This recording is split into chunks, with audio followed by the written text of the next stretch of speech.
بسم اللہ الرحمن الرحیم۔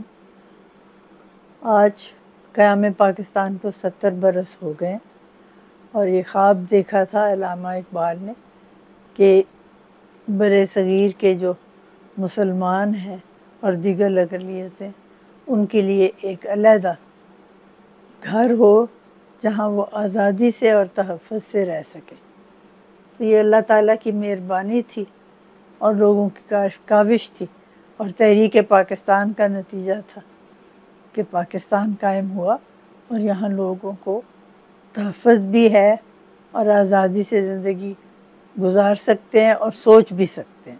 اور اس لیے میں سمجھتی ہوں اقبال اکیڈمی کا بہت بڑا کردار ہے کہ وہ لوگوں کو راہ راست پہ لائیں اور ان کو اس بات کا یقین دلائیں کہ انہوں نے پاکستان کو صحیح راستے پہ چلانا ہے اور لوگوں میں ایک جذبہ پیدا کرنا ہے کہ پاکستان کو آگے لے کے چلیں، خاص طور پہ جو ہمارے نوجوان ہیں جو اس وقت 60% سے بھی زیادہ آبادی کا حصہ ہیں، وہ پاکستان کے قیام اور اس کی ترقی کی طرف توجہ دیں۔ اقبال اکیڈمی والے انہیں بلائیں، انہیں سبق دیں۔ میرا خیال ہے اب ہمارے وہاں اکیڈمی میں بہت کم بچے آتے ہیں۔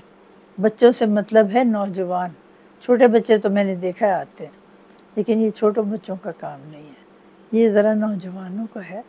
ان کو بلائیں اور ان کے ساتھ آپ کیجئے دو طرفہ گفتگو تاکہ ان کو سمجھ آئے کہ پاکستان کو آگے کیسے لے کے چلیں۔ بہت شکریہ۔